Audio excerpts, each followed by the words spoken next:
Assalamualaikum warahmatullahi wabarakatuh.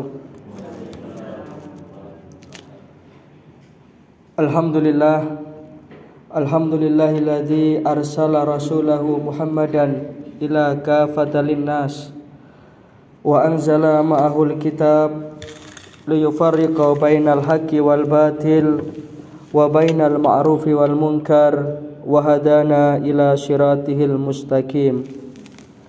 Asyhadu an la ilaha illallah wahdahu la syarikalah al-maliku haqqul mubin wa asyhadu anna Muhammadan abduhu wa rasuluh shadiqul wa'dil amin.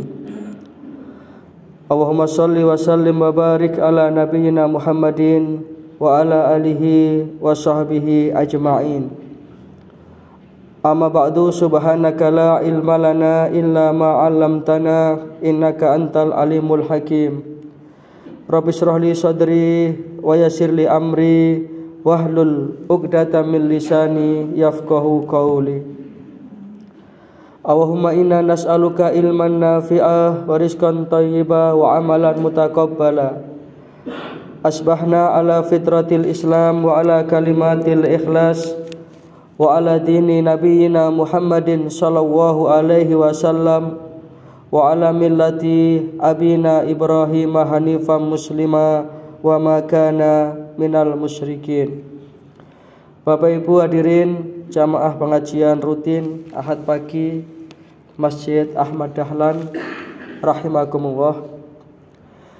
Dari hati yang paling mendalam patutlah kiranya kita bersyukur, berterima kasih kehadirat Allah Subhanahu wa taala atas segala nikmat dan karunia yang diberikan kepada kita, nikmat iman, nikmat Islam, nikmat kesehatan, sehingga pada pagi hari ini alhamdulillah kita masih bisa istiqomah untuk menjemput hidayah, yakni dengan menghadiri majelis ilmu seperti ini. Mudah-mudahan ilmu yang kita pelajari menjadi ilmu yang bermanfaat dan dicatat oleh Allah Subhanahu wa taala sebagai amal sholih. Yang kedua, salawat serta salam mudah-mudahan senantiasa terlimpah kepada junjungan kita, suri tauladan kita, baginda Rasulullah sallallahu alaihi wasallam. Dan yang ketiga, terima kasih atas waktu dan kesempatan yang diberikan kepada saya. Mudah-mudahan ngaji kita ini bisa istiqomah. Istiqomah niku lek cara Jawane ajeg. Karena fasilitas dan prioritas yang diberikan oleh Allah Subhanahu wa taala kepada hamba-hambanya yang istiqomah itu demikian luar biasa, maka istiqomah itu berat. Kalau pahalanya itu besar, menunjukkan bahwa perbuatan itu memang berat. Ini kun jenengan titeni mesti seperti itu. Di dalam Al-Qur'an surat Fussilat ayatnya insya Allah kalau tidak salah ayat 33. Kita cari surat Fussilat.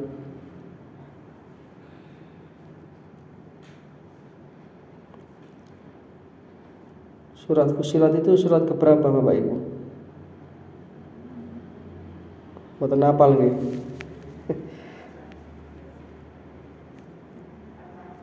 Surat kepinten? 41. Oh, 41.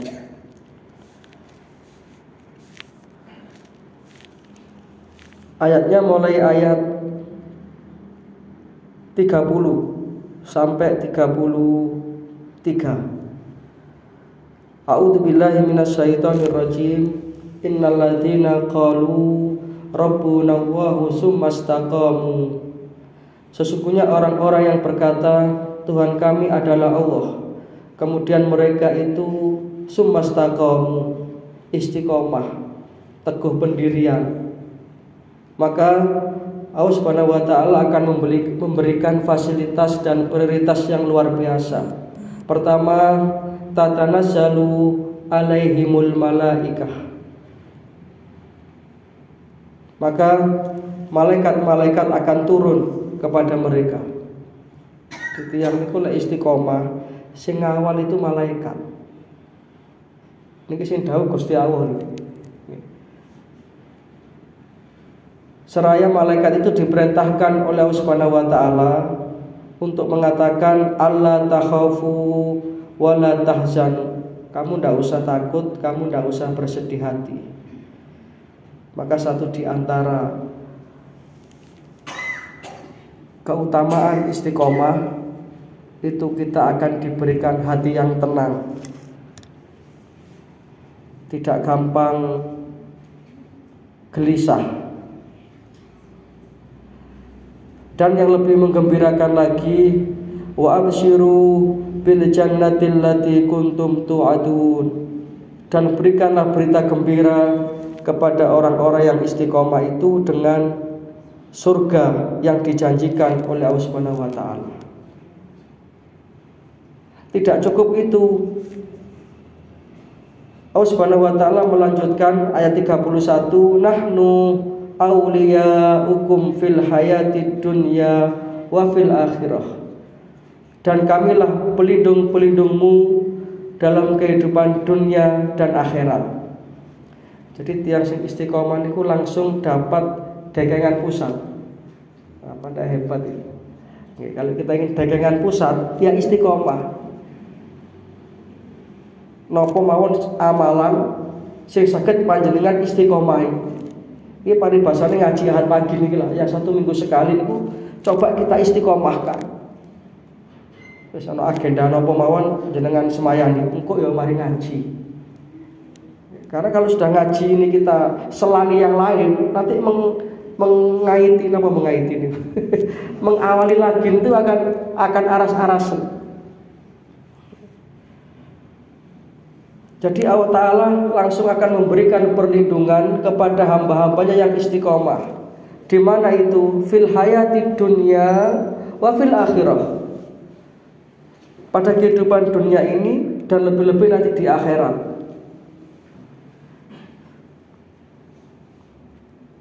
Tidak cukup sampai di situ. Walakum fiha ma tastahi anfusukum walakum fiha ma tad'un. Orang-orang yang istiqomah itu akan mendapatkan apa yang mereka inginkan.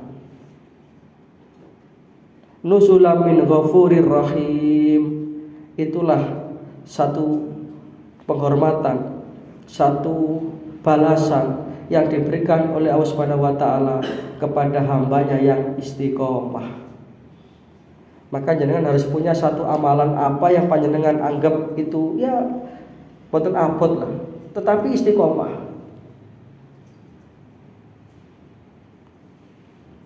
Itu keutamaan istiqomah. Mudah-mudahan kalau kalian jenengan ini ngaji ini bisa istiqomah.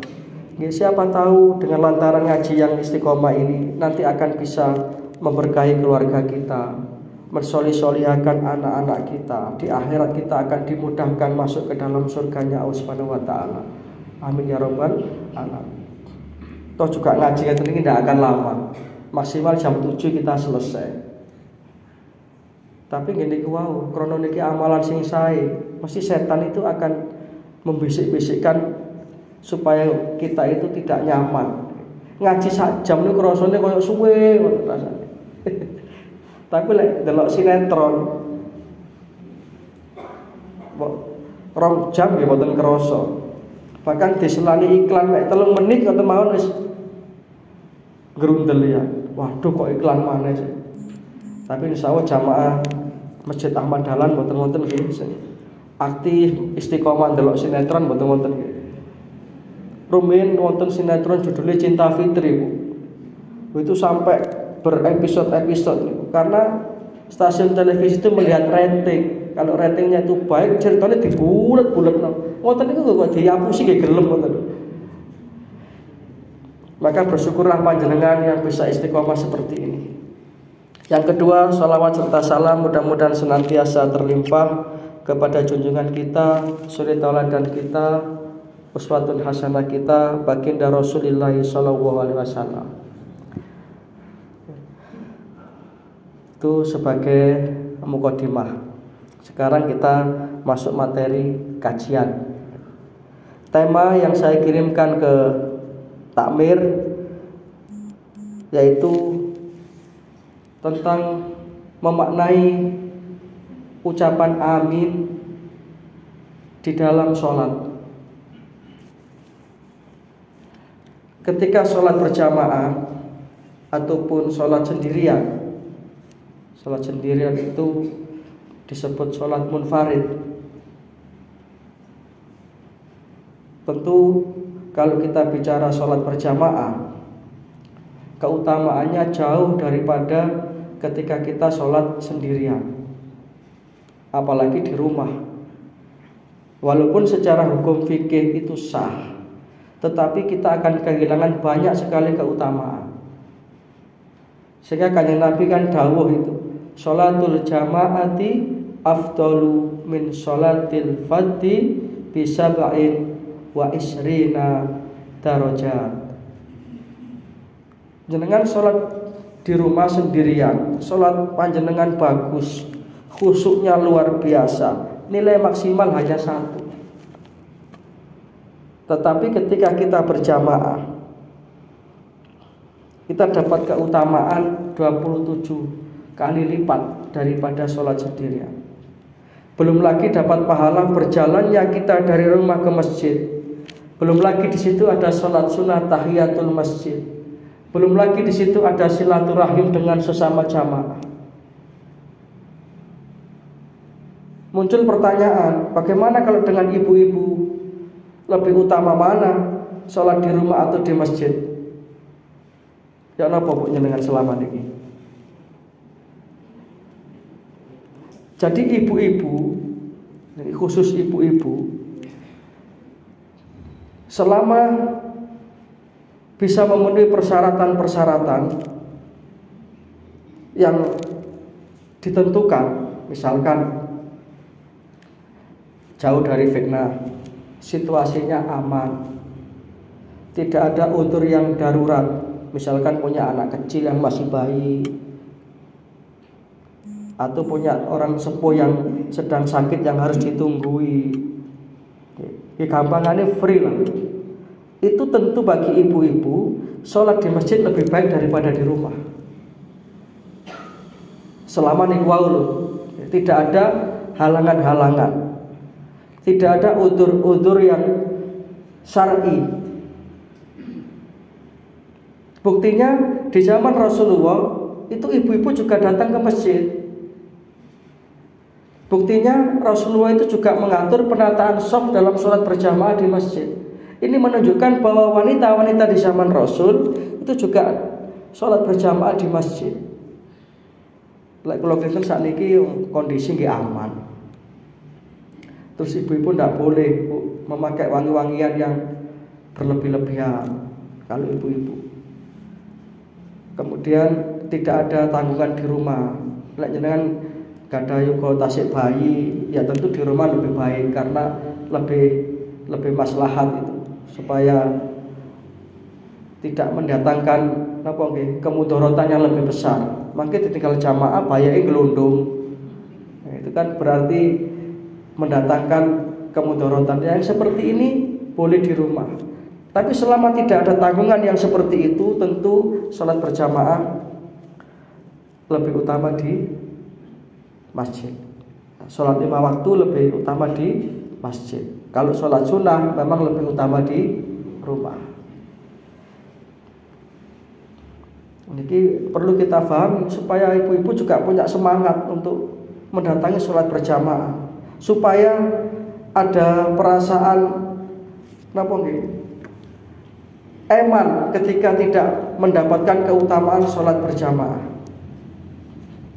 Nah, di dalam sholat berjamaah itu makmum itu diwajibkan untuk mengaminkan Fatihahnya imam. Ini yang jadi bahasan kita pada pagi hari ini. Surat Al-Fatihah ini adalah salah satu surat yang istimewa. Satu di antara bukti keistimewaan Al-Fatihah ini adalah mempunyai banyak nama. Jadi di dalam tradisi Arab, tradisi masyarakat Arab, sesuatu yang istimewa itu memang biasanya mempunyai banyak nama.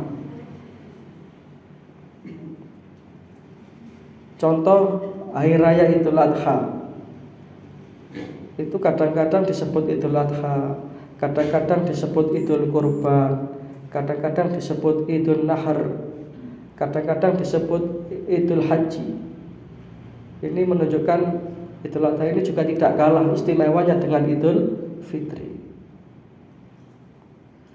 Termasuk surat Al-Fatihah ini, surat yang mempunyai banyak nama. Di antaranya disebut suratul doa, surat yang isinya adalah doa-doa. Karena memang isi dan inti dari surat Al-Fatihah ini adalah doa. Satu di antaranya adalah ihdinas siratal mustaqim. Yang doa ini singkat tetapi mengandung makna yang sangat mendalam. Kita minta kepada Allah supaya diberikan jalan petunjuk yang lurus, jalan kebenaran, siratal mustaqim, jalan yang akan menghantarkan kita menuju kepada ridhonya Allah, jalan yang akan menghantarkan kita kepada kebahagiaan dunia dan akhirat. Itulah makanya kalau kita dalam sholat, setiap ayat dalam surat Al-Fatihah itu kita pahami maknanya. Tidak heran kalau kemudian getaran-getaran hati kita dalam sholat itu akan muncul. Dan tidak akan terjadi sholat cepet-cepetan seperti yang viral itu 21 rakaat atau 23 rakaat itu selesai hanya dalam waktu 7 menit. Wah, itu bagaimana bisa ketemu Gusti Allah dalam sholat? Padahal innamal musolli munajat rabbahu. Sesungguhnya orang yang sholat itu adalah orang yang sedang bermunajat kepada Rabbnya, ya, bermunajat kepada Gusti Allah. Ketika kita betul-betul merasakan bahwa sholat itu adalah komunikasi kita kepada Gusti Allah, maka tentu kita itu akan kerasan dalam sholat itu. Sampai Kanjeng Nabi itu mengatakan, beliau dawuh, waju'ilat qurratu aini fis shalah, dijadikan hatiku ini tenang, dijadikan hatiku ini tentram di dalam sholatku. Karena apa? Ini karena memahami makna sholat. Jadi sholat itu akan bisa lebih dahsyat ketika kita itu memahami maknanya. Untuk mencapai kepada al-khasyi'un, khusyuk di dalam sholat, satu di antara cara kita adalah kita betul-betul memahami makna setiap bacaan-bacaan yang kita baca dalam sholat. Tetapi betul usah diterjemahkan seperti yang terjadi beberapa tahun yang lalu. Seorang ustadz ini di Lawang sini, namanya Ustadz Yusman Roy, yang menggagas bahwasanya sholat itu boleh dengan menggunakan bahasa masing-masing. Yang penting untuk paham. Ini tidak pas. Karena sholat itu harus sesuai Shollu kama ra'aitumuni usolli, sesuai dengan apa yang dicontohkan oleh Kanjeng Nabi. Di Allahu Akbar, Allah Maha Besar. Kan wonten nang ngarepe niku. Alhamdulillahirabbil alamin. Segala puji bagi Allah, Tuhan seluruh sekalian alam. Mboten-mboten. Tetapi kita diharapkan memahami maknanya. Betapa ketika kita mengucapkan Allahu Akbar, ini adalah sebuah pengakuan akan kelemahan kita sebagai seorang hamba. Allahu Akbar, Allah Maha Besar. Namung panjenengan Gusti sing Maha Agung. Kula niki lemah. Saya ini orang yang butuh pertolongan-Mu ya Allah. Sekaligus ini akan mengikis sifat kesombongan yang ada dalam diri kita. Itu hebatnya sholat. Itu baru satu kalimat. Maka sholat itu bacaannya dan gerakannya, mulai takbiratul ihram sampai salam, itu semua Gusti Allah yang memilihkan. Bukan hanya Nabi yang mengkreasi, bukan. Tapi Allah lah yang memberikan tuntunan itu. Sehingga setiap gerakan dan bacaan dalam sholat ini selain mengandung makna-makna spiritual, juga bisa menyehatkan tubuh kita kalau dikerjakan secara benar. Dan ini sudah diteliti secara medis. Kenapa takbiratul ihram kok seperti ini? Ini ternyata juga mengandung unsur-unsur kesehatan. Makanya orang Islam itu jangan sampai melok senam pagi melupakan sholat subuh. Itu rugi besar nih. Itu podo karo sepeda motor anyar Yamaha Vision harganya 40-50 juta, gres dijono helm. Menukar sesuatu yang tidak berjanji. Alasannya cek sehat. Nah kan olahraga kan bisa setelah sholat. Dan sholat itu sendiri, kalau kita lakukan gerakannya dengan benar, secara otomatis sudah mengandung unsur-unsur kesehatan tubuh kita. Sujud misalnya, sujud itu adalah saat dimana aliran darah itu secara maksimal akan mengalir ke otak kita. Pokoknya sujudnya bener loh Pak. Itu sesuatu yang harus kita syukuri dengan Islam. Betapa setiap yang diperintahkan oleh Allah Ta'ala itu mengandung satu hikmah yang luar biasa. Tidak hanya sekedar rohaniah, tapi juga jasmaniah kita. Tidak hanya sekedar hubungan ritual kepada Gusti Allah, tapi juga hubungan sosial dengan sesama manusia. Nah, mengucapkan kalimat amin di dalam sholat ini termasuk salah satu di antara amalan-amalan yang ringan, tetapi mempunyai pahala yang besar.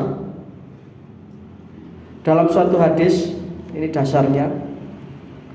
Jadi menurut saya Bapak Ibu ngaji seperti ini harus pakai dasar Al-Quran ataupun hadis-hadis yang sahih.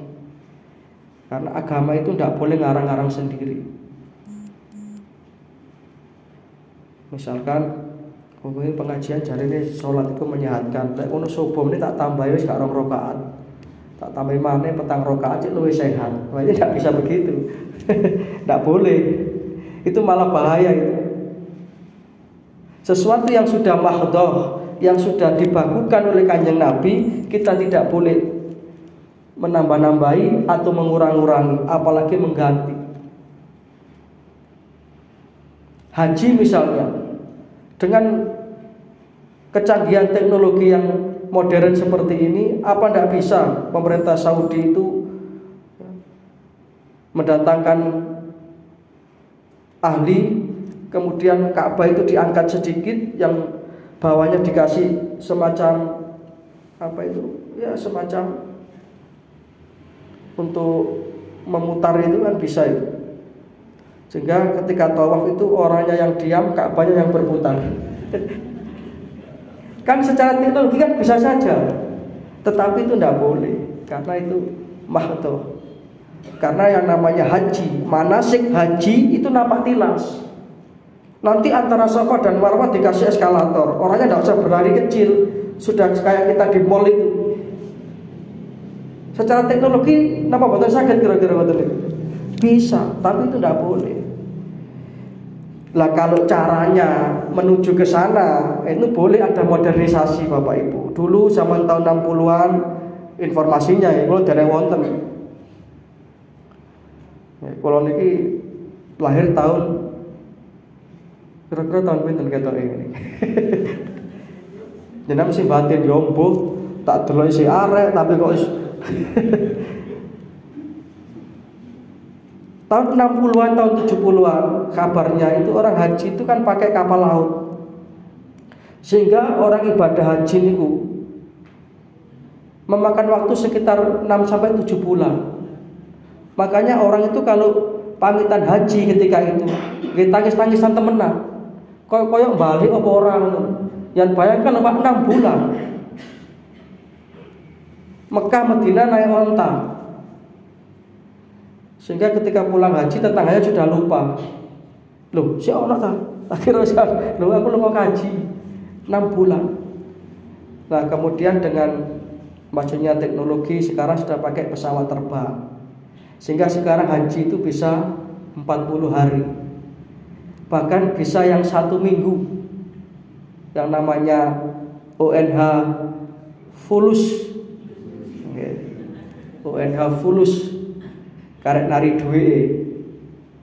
Tapi antri ini sak menika sing dangu. Kalau dulu bapak saya itu almarhum bapak itu 92 itu ya daftar tahun ini ya berangkat tahun ini. Sekarang waiting listnya itu informasinya Kabupaten Malang ini 30 tahun Pak. Jadi jenengan yang sekarang usianya itu 60, 70 daftar sekarang nggih bapak alam nih. Tapi paling tidak harus punya keinginan. Makanya kalau niku sering menyampaikan, memang agama itu butuh ditopang oleh ekonomi yang mapan.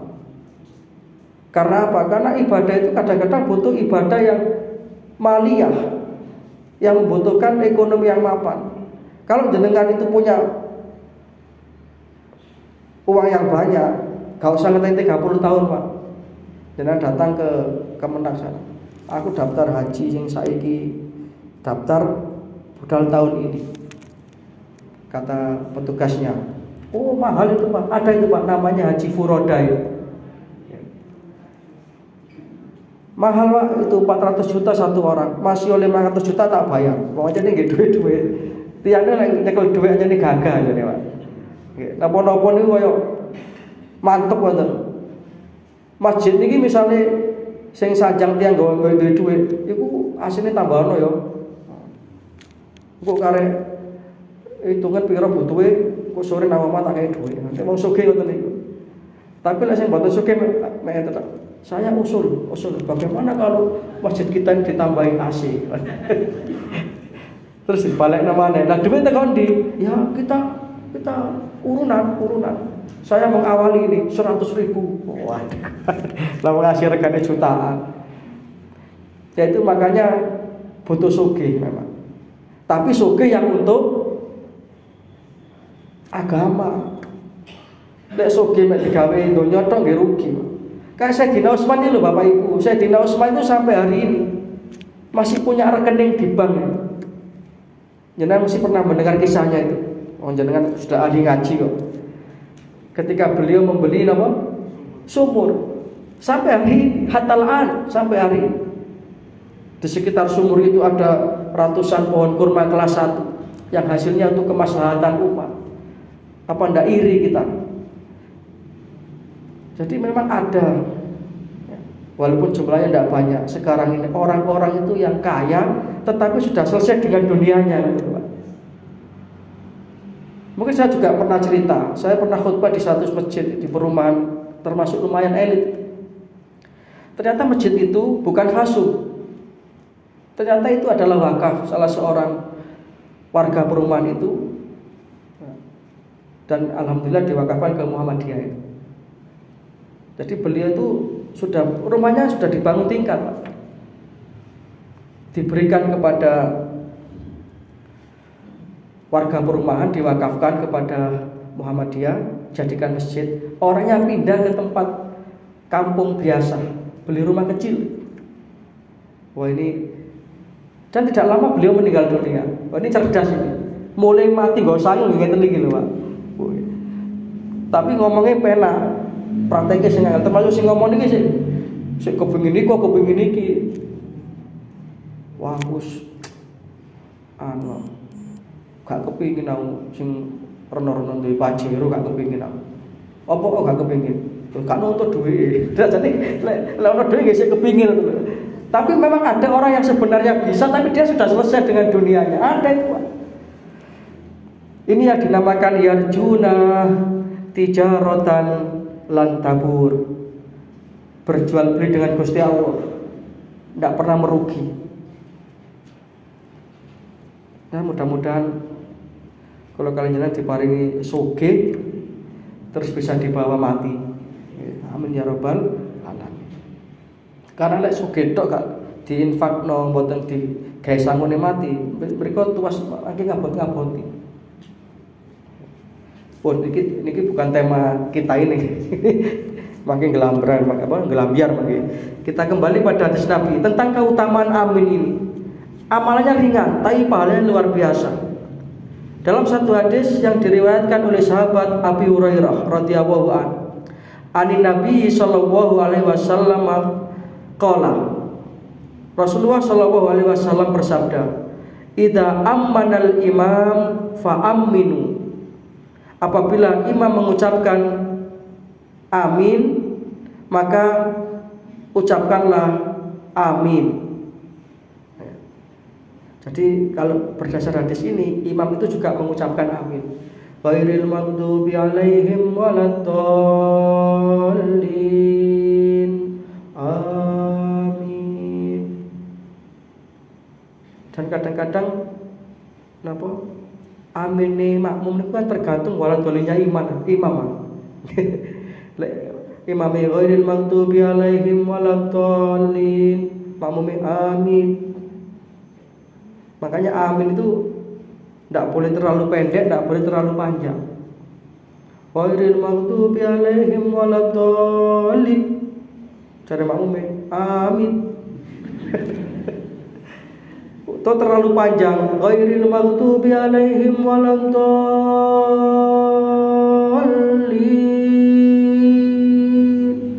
cari makmum itu. Maka yang sedang-sedang saja.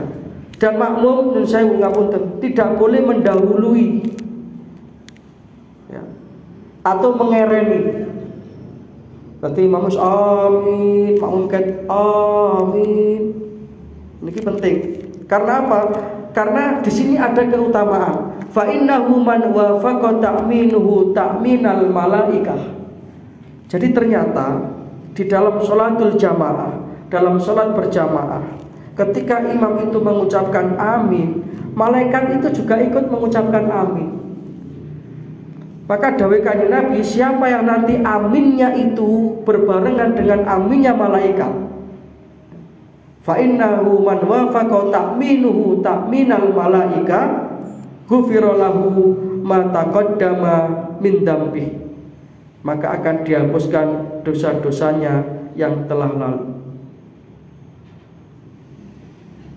Makanya ini kesempatan ketika kita dalam sholat itu kita mengaminkan aminnya imam.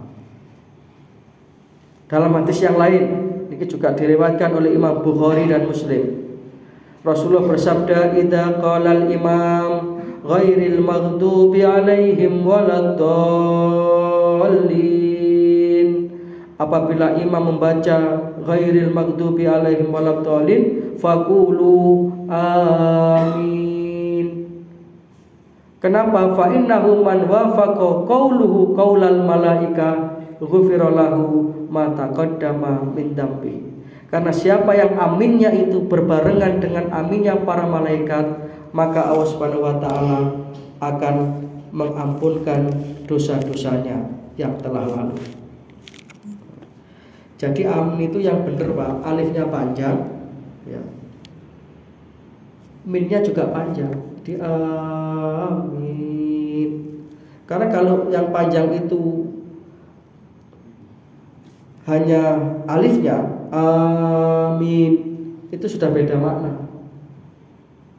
Kalau kita baca amin, alifnya aja yang panjang, itu artinya kita minta keamanan. Kalau amin, alifnya pendek, kita itu artinya ketentraman. Kalau amin, ini yang benar, itu artinya istajib lana ya Allah, kabulkanlah doa kami ya Allah. Doa yang mana? Yang tadi kita baca dalam Fatihah itu. Yang kita minta kepada Allah, ihdinas siratal mustaqim, jalan yang lurus. Ghairil maghdub, bukan jalannya orang-orang yang engkau murkai. Siapa yang dimurkai Allah?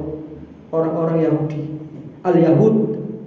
Jadi sebagian besar ahli tafsir mengartikan al-maghdub itu al-Yahud, orang-orang Yahudi yang sekarang ini sedang menindas saudara kita yang ada di Palestina sana. Itu kan Yahudi, Zionis. Kalau kita sekarang di sini bisa ngaji dengan tenang seperti ini, dalam suasana yang tenang, ambil senden, ambil lir-lir, ini tidak berlaku bagi saudara kita di Palestina sekarang ini, Bapak Ibu. Jenengan ini harus bersyukur nikmat aman ini, nikmat tenang seperti ini. Saking amane, saking ayembe ngaji nggih iso lir-lir. Ini kan nikmat yang luar biasa. Berapa banyak itu orang ya, untuk tidur saja harus minum obat tidur. Jenengan ngaji mbek senden saged sehari. Mbene lek ngaji nggo batal malah penak. Luwih angler maneh. Nah, kita sekarang ini harus peduli, Pak. Ini saya sampaikan kemarin di khutbah Jumat. Walaupun jarak kita dengan Palestina itu ribuan kilo, walaupun mungkin secara nasab mereka bukan saudara kerabat kita, tetapi secara iman mereka itu saudara kita. Minimal kita mendoakan, Pak. Kita mendoakan. Karena Yahudi itu memang akan terus memusuhi Islam. Dan Yahudi itu licik. Makanya dalam sejarah itu ya, Hitler, pimpinan Nazi itu kan mengatakan, saya paling memusuhi orang Yahudi, tapi tidak semua saya bantai. Yahudi itu dibantai oleh Hitler itu. Saya sisakan beberapa orang supaya mereka tahu alasannya kenapa saya itu menghabisi orang-orang Yahudi. Sampai sekarang. Dan dibantu sekutu-sekutunya, Amerika, Prancis, Inggris.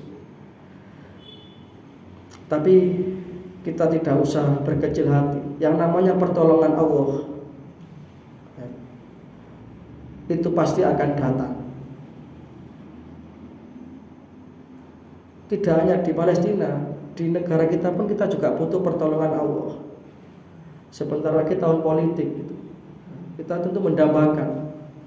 Ini kalau buat kampanye nih Pak, nggak punten. Kita kan sepakat, kita mendambakan presiden itu yang betul-betul mempunyai kedalaman iman yang kuat, sehingga tidak mengorbankan rakyatnya.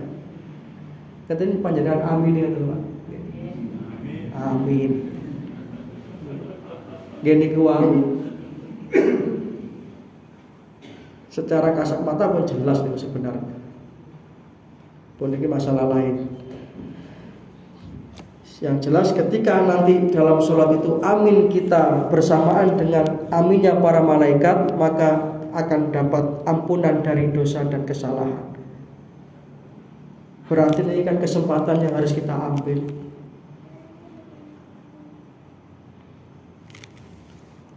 Sehingga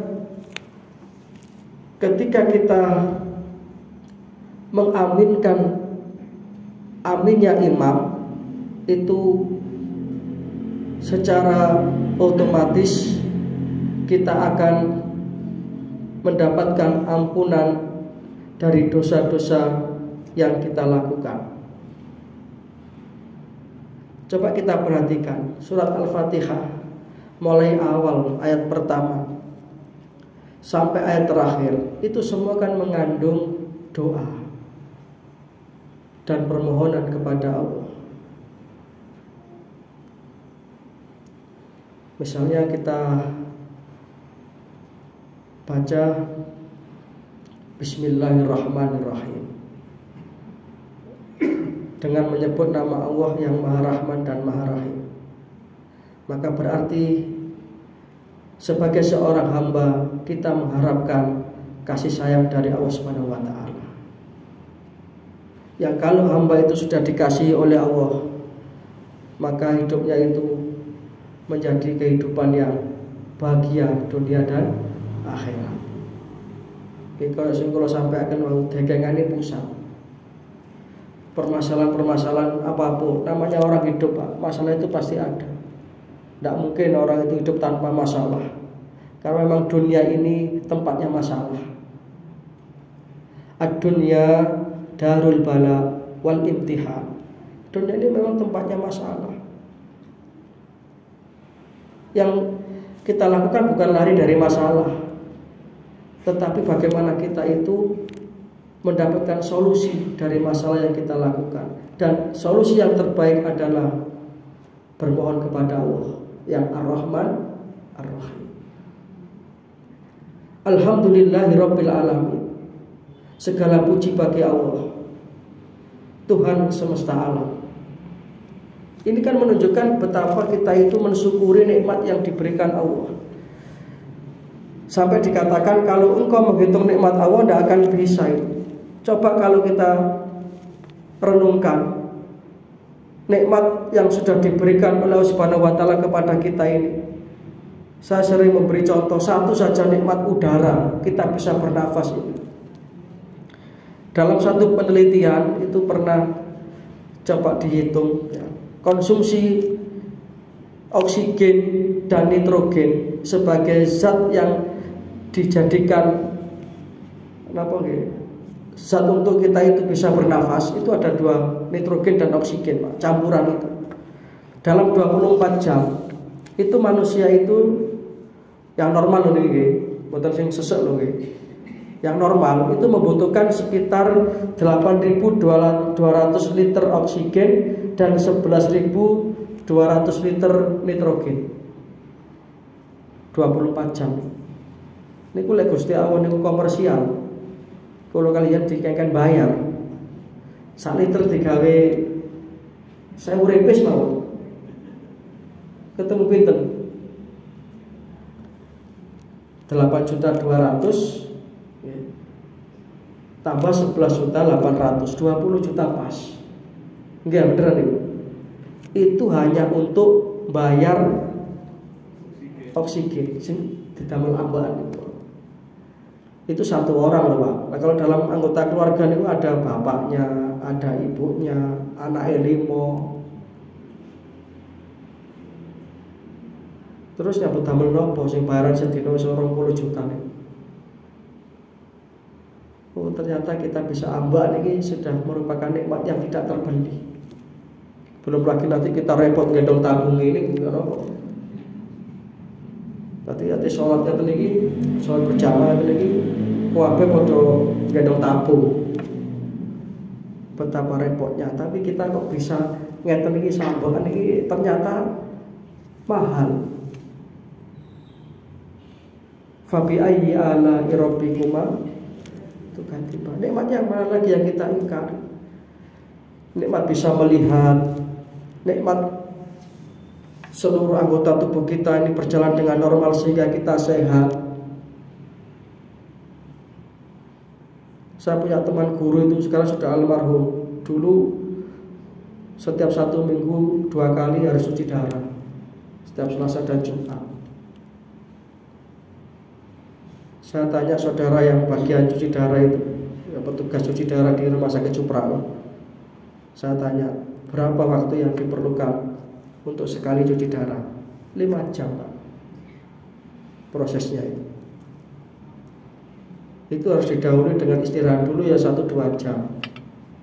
Berarti kalau pas jadwalnya cuci darah itu kurang lebih di setengah hari di 1 minggu 2 kali. Jangan milih pundi, ngaji seminggu pisan apa cuci darah seminggu pindho. Ngaji kan ini gimana istiqomah. Itu kalau tidak cuci darah, ya sudah, wassalamualaikum. Karena 2 ginjalnya sudah tidak berfungsi. Berarti berfungsinya ginjal yang ada dalam tubuh kita ini nikmat yang luar biasa. Biayanya cuci darah itu sekitar 1 juta. kurang lebih. Lah seminggu pindho napa gak saulan 4 juta. Pinten 8 juta. Wis alhamdulillah niki sehat. Maka alhamdulillahirabbil alamin. Ternyata itu dahsyat. Kalau kalian jenengan bisa berjamaah, bisa menghadiri pengajian seperti ini, tidak semua orang, Pak. Kalau kita hitung jumlahnya berapa banyaknya peserta yang hadir di sini dengan yang hadir di Jalan Ijen sana, Car Free Day, kata pundi, banyak yang hadir di Car Free Day itu. Karena pengajian seperti ini hanya orang yang dipilih. Lah jenengan bingung ngajeng gak boten dugi, nggih berarti wis metu teko barisan. Yang istiqomah, sing istiqomah. Karena memang di akhir zaman itu jumlah orang-orang yang berada di atas jalan kebenaran itu tidak banyak. Hanya orang yang dipilih oleh Gusti Allah. Itu alhamdulillahirabbil alamin. Ar-Rahmanir Rahim. Lagi-lagi Allah Subhanahu wa taala mengulang kembali sifatnya yang Maha Rahman dan Maha Rahim. Ini menunjukkan betapa Gusti Allah itu cinta kepada hambanya. Tidak ingin hambanya itu terjerumus kepada jalan kesesatan. Makanya Gusti Allah itu senang kepada hambanya yang bertobat. Jadi orang itu kadang-kadang hidupnya sudah penuh maksiat, hari-hari diisi dengan perbuatan-perbuatan dosa. Setan sudah bergembira, tapi akhirnya hidayah Allah datang menjemput. Tobatnya diterima oleh Allah. Tahu boten kecelek setan ini. Wong mikirnya tak udah berang-berang puluh tahun, geledek tiba-tiba dia bertobat dengan taubatan nasuha. Dan masih ingat tuh kisah seorang yang membunuh 100 orang. 100 orang dihabisi itu, Pak. Gitu. Tapi terakhir ternyata hidayah Allah menyapa, pintu tobat terbuka. Akhirnya dia termasuk orang yang diampuni. Jadi 99 sudah dia bunuh, kemudian dia dapat jalan tobat. Tanya kepada kiai, "Kiai, kula niki badhe tobat napa diterangi tobat kula?" Kebetulan yang ditanya itu kiai yang ndak patek luas ilmunya. Dosane sampean napa sih? Kula pun mateni wong 99 ya. Waduh, dosa kok gede temen, mateni wong siji ae padha karo mateni wong kabeh. Dibacakan dalil man qatala mu'minan muta'ammidan fajazaa'uhu jahannam. Balasan neraka jahanam. Akhirnya semangat tobatnya kendor lagi. Lah ngoten mboten gunane yai kula tobat. Waduh, dosamu gede guys. Akhirnya dibunuh juga itu kiai. Jangkep sudah 100.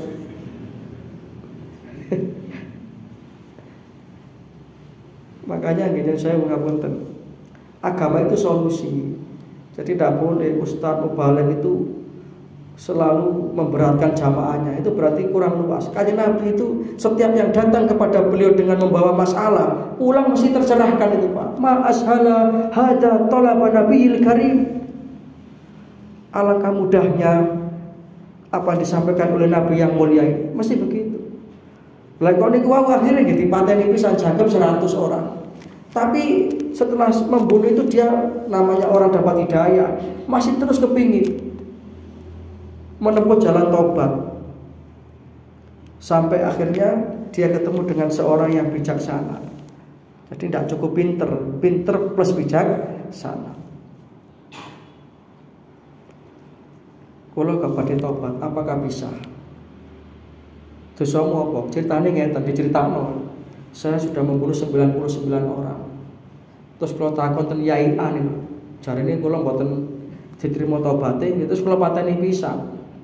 Jare sing keri niki waduh nek sampai kleru awak iki. Oh, dosane sampean gede. Tetapi Gusti Allah itu lebih gede pangapurane. Allah itu Maha Rahman dan Maha Rahim. Lau amiltukum khataya hatta mala'atis sama summa nadimtum fataballahu alaikum. Walaupun engkau penuhi langit dan bumi dengan dosa-dosa, selama engkau mau bertobat, tapi tobatnya taubatan nasuha, maka Allah akan mengampuni. Cuma saran saya, kata orang tadi, sampean harus meninggalkan lingkungan sampean yang lama, supaya nanti sampean itu bisa taubat dengan sebenar-benarnya taubat. Akhirnya orang ini berjalan meninggalkan lingkungannya yang lama, beliau menuju kepada ampunan Allah, di tengah perjalanan meninggal dunia. Nah, ketika itulah Bapak Ibu terjadi perdebatan antara malaikat rahmat dengan malaikat azab. Jadi malaikat azab iki bagianku iki, lho mati wong 100 ya. Jadi malaikat rahmat, bagianku wong tobat. Jadi malaikat aja pernah berbeda pendapat. Maka kalau namanya berbeda pendapat itu biasa. Yang penting jangan berpecah belah. Akhirnya sampai kemudian Allah sendiri yang menghakimi itu. Dilihat saja jauh mana jarak yang sudah dia tinggalkan dengan tempat yang akan dia tuju. Jadi ternyata dia sudah jauh meninggalkan tempat lamanya, menuju tempat tobat sudah dekat. Maka diterimalah tobat orang tersebut. Ini Ar-Rahman Ar-Rahim.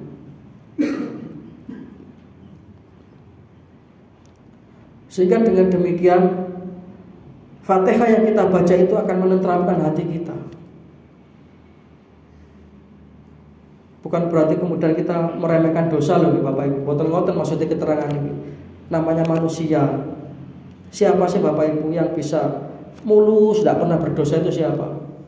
Masih ustadz, masih celuk kiai ya. Selama dia masih namanya manusia, maka dia pasti berdosa. Entah besar, entah kecil, entah sengaja, entah tidak. Sing ngomong niki ya, kula niki godange dosa, kula akoni. Lah jenengan kan pabrik ya.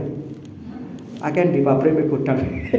Wis pokoke padha-padha akeh dosane. Tetapi dengan optimisme kita bahwa Tuhan kita adalah yang Maha Pengasih dan Penyayang, Maha mengampuni dosa hamba-hambanya, maka kita terus membaca istighfar kepada Allah. Sehingga akhirnya setan itu kecelek tenan, Pak. Setan itu kecelek. Dan itu yang mengatakan setan sendiri. Ketika Rasulullah diberi kesempatan berdialog dengan iblis, ya. Kemudian iblis mengatakan, "Ahlaqtun nasa bidunub." Ya Rasulullah, aku akan hancurkan umatmu, aku akan hancurkan manusia itu dengan perbuatan dosa-dosa yang ia lakukan. Bahkan sampai setiap hari dia itu melakukan perbuatan dosa dan kesalahan-kesalahan. Tetapi kata iblis, wa ahlakuni bila ilaha illallah wal istighfar. Ganti manusia itu menghancurkan aku karena mereka memperbanyak mengucap kalimat la ilaha illallah dan istighfar. Jadi kalau kita ingin mengalahkan godaan setan, selain kita membaca ta'awudz, mohon perlindungan kepada Allah, perbanyaklah mengucap kalimat la ilaha illallah dan istighfar. Akhirnya dosa-dosa yang telah dilakukan oleh hamba itu, karena dia bertobat kepada Allah Ta'ala dengan sebenar-benarnya tobat, Allah Ta'ala mengampuni. Sehingga at-ta'ib minad danbi kaman la danbalah. Orang yang sudah bertobat dari dosa dan kesalahan seperti orang yang tidak punya dosa. Dan Allah itu sangat senang sekali kepada hamba yang bertaubat. Dalam hadis dikisahkan, bisa jangan baca nanti dalam kitab Riyadhus Shalihin. Jangan tuh pasti terjemahan mawon. Ada seorang pengembara. Ini hadisnya berupa kisah menarik, panjang sekali. Seorang pengembara dengan onta dan perbekalannya.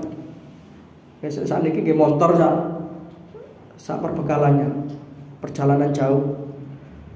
Pengembara tadi itu karena kecapean istirahat di bawah sebuah pohon, untone ini dicancang. Tertidurlah dia. Begitu bangun, untone ini hilang. gawane bisa, sak perbekalannya bisa. Misalnya jenengan mau pergi jauh, kemudian istirahat di satu masjid, tiba-tiba mobilnya hilang. Bisa kita bayangkan betapa bingungnya orang itu, ke sana kemari mencari onta dan perbekalannya tadi. Sampai kemudian karena capek ke sana kemari mencari onta dan perbekalannya, dia itu tertidur lagi, istirahat di bawah sebuah pohon. Ini hadisnya begitu hadisnya. Nah, begitu terbangun, tiba-tiba ontanya itu sudah ada di depannya. Ketemu. Tiba-tiba mboten dicolong wong, mek mbut untone rada nakal, dolen nandi ngoten. Tiba-tiba melek ngeten untone wonten.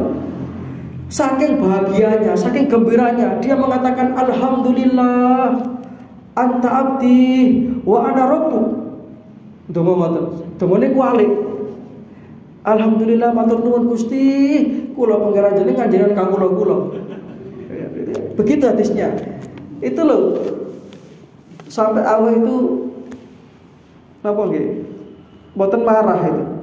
Karena akhtau min syiddatil farah. Dia itu salah dalam berdoa karena saking bahagianya. Lah dawuh Kanjeng Nabi, senenge Gusti Allah, remene Gusti Allah nampani tobaté kawulane, itu ngalang-alangi tiyang sing ngoten niku. Nah, mudah-mudahan kita termasuk orang-orang yang senantiasa diampuni oleh Allah Subhanahu wa taala. Amin ya rabbal alamin. Pun jam itu pas. Nggih. Niki lek kula tutukaken mbok sampai dhuwur kula betah, Pak. Jenengan sing gak betah. Arek iki cilik kok doyan ngomong temen dhewe kan. Ngaji niku secukupnya saja, nggih, secukupnya. Karena ngaji seperti ini seperti obat, Pak. Obat itu kalau dosisnya pas iso dadi tombo. Tapi nek kakean overdosis. Lah niki mau dereng overdosis, oleh kata sing senden ngeten iki. Kita cukupkan, mudah-mudahan ada manfaatnya. Mudah-mudahan kita senantiasa mendapatkan taufik dan hidayah, amal ilmu rezeki yang barokah, dan akhirnya kita meninggalkan dunia ini dengan tetap membawa iman Islam husnul khotimah. Inna